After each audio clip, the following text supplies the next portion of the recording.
The sky above Guadalcanal was a cage. On October 9, 1942, at 20,000 feet, a young American pilot fought for his life. His name was Marion Carl. He was just 22 years old, flying a Grumman F-4F Wildcat, a heavy, clumsy fighter built for endurance, not agility. But his enemy was something else entirely, a Mitsubishi A6M0. Sleek, lightning fast, almost unreal in the air. It could twist, turn, and climb with a grace the Wildcat could never match. Carl pushed his plane into a desperate dive, trying to shake the Zero on his tail. Every move felt slow, sluggish, like his plane was trapped in molasses. And the Zero, it was already there, predicting his every action. Then the cockpit exploded. Shrapnel tore through Carl's leg. The controls went dead. He had only one choice, jump. He fell into shark-infested waters, clinging to survival by sheer luck. Guadalcanal wasn't a battlefield. It was a meat grinder. Pilots were being fed one by one to the jaws of the Japanese air machine. The press called them the Cactus Air Force. The pilots themselves called their base Henderson Field, the graveyard. The problem wasn't just the Zero. It was the rules they were given. Experts back in the States said, don't turn with a Zero. Use your speed. Dive, shoot, run. But in the chaos above Guadalcanal, those rules were killing men every day. Veteran Japanese pilots knew every weakness of the Wildcat. They lured young American pilots into deadly mistakes. But help was coming. It wasn't a new plane or clever new orders from Washington. It was a man, a 27-year-old farmer from South Dakota, told he was too old to fly. He wasn't trained in military strategy, but in hunting jackrabbits on the cold plains. His name was Joseph Foss, and he was about to change everything. Joe Foss grew up on a remote, unelectrified farm.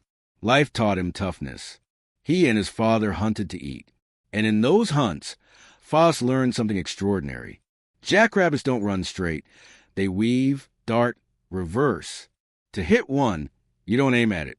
You aim ahead of it. You lead it. Foss learned deflection shooting as a boy, calculating lead, wind, and speed, all in a split second. He became a predator with a rifle, eyes sharp and mind faster than most adults. Flying was always in his heart. At 18, he saw biplanes at an air show and knew that's what he was born to do. But tragedy struck. His father was killed by a downed power line. Foss had to run the farm, leaving school behind. For years, he worked nights, studied, and scraped together a way to get a pilot's license. When Pearl Harbor was attacked, Foss was 26. He rushed to enlist in the Navy. Rejected. Too old. The military offered him only one option: teach others to fly.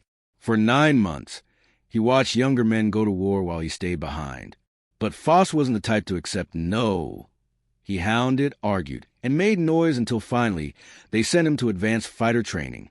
By October 1942, as Marion Carl had barely survived his fight with the Zero, Foss was arriving at Henderson Field. The base was hell on earth. Thick, humid air mixed with rotting jungle and engine oil. Runways were rough strips of dirt.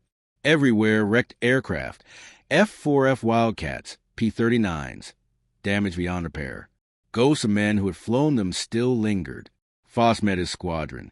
They were veterans, but hunted veterans. Their faces were pale, eyes bloodshot, their suits stained with sweat and grease. To them, Foss was just another body, another new meat. He stepped his plane, the same model Marion Carl had flown, a Wildcat, heavy, slow, a cough in the air when facing a Zero. The briefing was the same old deadly doctrine. Never turn with a Zero, ever. Foss listened, but he had another lesson learned from the plains of South Dakota. Jackrabbits don't run straight, and pilots like him, they don't always follow the rules. The next morning, Foss climbed into his first combat mission. At 15,000 feet, his eyes scanned the skies. Then came the call, "Bandits, 11 o'clock high." He looked up, a formation of Zeros, diving fast. Faster than anything he had ever seen. Foss shoved his stick forward and dove. The Wildcat screamed through the air, bullets whizzing past him. He shook them off, his hands trembling, not with fear but with focus. The doctrine was wrong. Survival wasn't enough. He was here to hunt. This was the beginning of Joe Foss's rise, a farmer's eye against the deadliest fighter pilots in the world. And what he did next would change the course of the Pacific War forever. Next, you'll see how his first kills rewrote the rules of aerial combat, how a single man with no fancy training could outthink the Zero, and how a band of misfit pilots, led by an old farm boy, would become the terror of the skies. A few days after arriving at Guadalcanal, Joe Foss was about to step into history. His first real mission wasn't a training flight. It was a trial by fire. Climbing into the blue at 15,000 feet, Foss led his squadron, 8 Wildcats against an unknown number of enemy fighters. The advice from Washington echoed his mind. Don't turn with a Zero. But the farmer in him, the hunter, whispered something different. Lead the target. Predict. Hunt. Then they appeared, a formation of Mitsubishi Zeros, diving out of the sun like ghosts. Foss's heart raced, but his mind was calm. He pushed his Wildcat into a steep dive, letting its weight pull him down. Tracers zipped past his canopy, close enough to leave sparks in his vision. Every instinct told him to run, but he didn't. He aimed where the Zero was going to be, not where it was. The first Zero erupted in flames. Foss had done it, his first kill, not by turning or outspeeding the enemy, but by outthinking it. His squadron watched in awe. The misfits, the cast-offs, suddenly had a leader. The press would later call them Foss's Flying Circus, a ragtag band of Americans who refused to be hunted.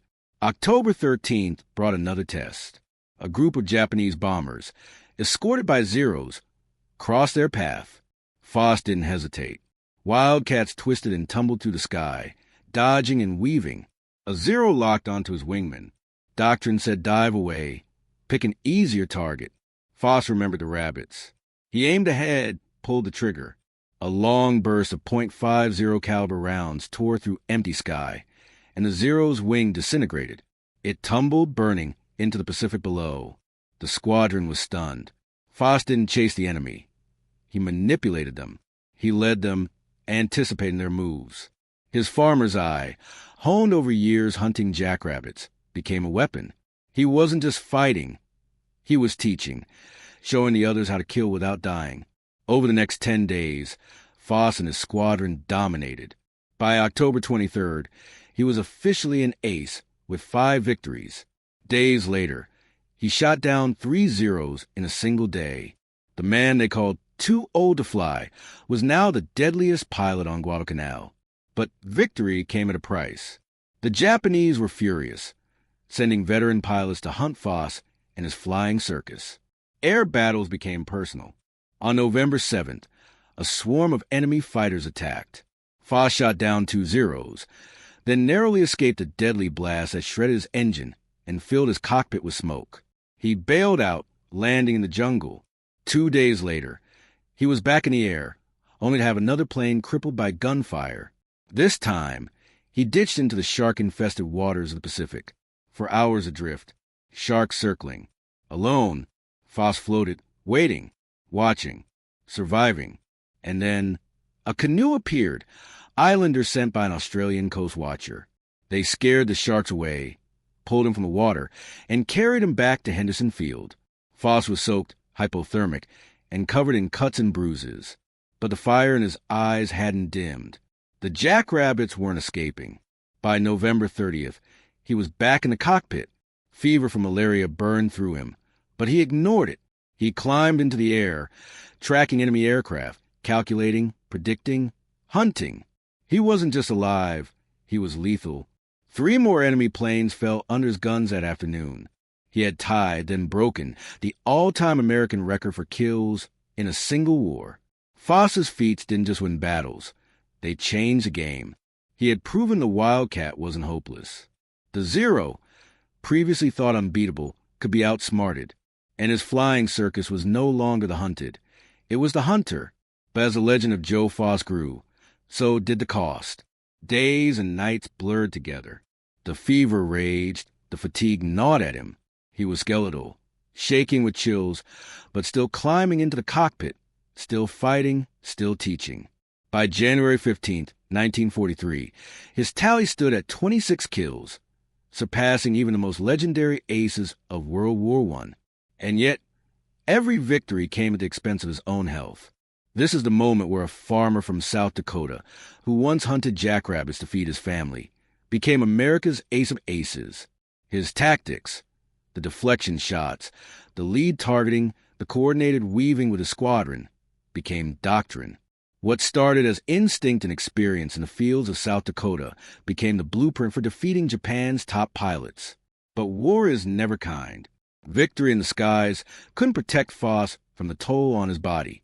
Malaria forced him down, grounding the man who had conquered the Pacific Air War. He was weak, feverish, and broken. Yet even in this state, the ghosts of Guadalcanal knew his name. They had seen the impossible, and they had seen hope rise from one determined farm boy. Next, we'll witness the final chapter. How Joe Foss returned to claim his record, the impact of his farmer's logic on the Pacific theater, and how a man who fought the skies became a hero for generations to come. January 15th, 1943. Joe Foss was sick, sicker than he had ever been. Malaria burned through his body. Chills shook him to the bone, but the skies called. Reports came in. A massive Japanese naval convoy, the Tokyo Express, was heading toward Guadalcanal, protected by a fleet of fighters. Foss ignored the doctor's orders. He climbed into his Wildcat. Every movement and effort, every breath of battle. Above the island, the sky erupted. Dozens of Zeros and float planes swirled in a chaotic melee. Foss's vision blurred, his hands shaking, but his instincts never faltered. He remembered the jackrabbits, the lessons from a farm. A Zero locked onto a wingman. Foss didn't hesitate. He rolled, not at the plane, but to the empty space where it was going. He fired. The Zero's engine exploded. Kill number 24. Another Zero dove at a different group of Wildcats. Foss shoved his throttle forward, climbed high, and executed a maneuver he had perfected. The high side pass. A single, perfect burst tore through the enemy plane. Kill number 25. He had tied the all-time American record, but he wasn't done. A float plane tried to escape, climbing desperately. Foss tracked it, calculated its trajectory, and fired again. The .50 caliber rounds met their mark, directly in the cockpit. The plane fell, twisting into the Pacific.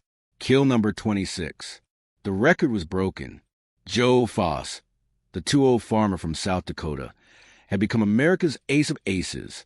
Back on the ground, Henderson Field erupted. His squadron lifted him from the cockpit, carrying him like a hero, their faces full of awe and respect. The ghosts of the Cactus Air Force had become witnesses to legend. Yet, while the Americans celebrated, the Japanese high command scrambled. Veteran pilots returned pale and shaken. Their unbeatable Zeros were no longer invincible. They were being hunted by a man who didn't follow doctrine. He used farmer's logic, a mind trained by survival and instinct rather than manuals. Foss's impact went beyond Guadalcanal. His tactics, deflection shooting, coordinated wingman maneuvers, leading the target, became part of the standard Pacific Fleet doctrine. He had shown the world that courage, intelligence, and instinct could overcome technology and experience. A simple farm boy had rewritten the rules of aerial combat, but the victory came at a cost. Foss's body could no longer sustain the strain. He was evacuated, a skeletal figure ravaged by fever, malaria, and exhaustion. He wasn't carried in a parade, but on a stretcher, flown from Pacific hospitals back to the United States. And yet, even as he lay broken, his mind remained sharp, his resolve unshaken. Months later, on May 18, 1943, Joe Foss stood in the White House. President Franklin D. Roosevelt placed a Medal of Honor around his neck, praising his dauntless courage and incomparable skill. Yet for Foss, the medal was not just recognition.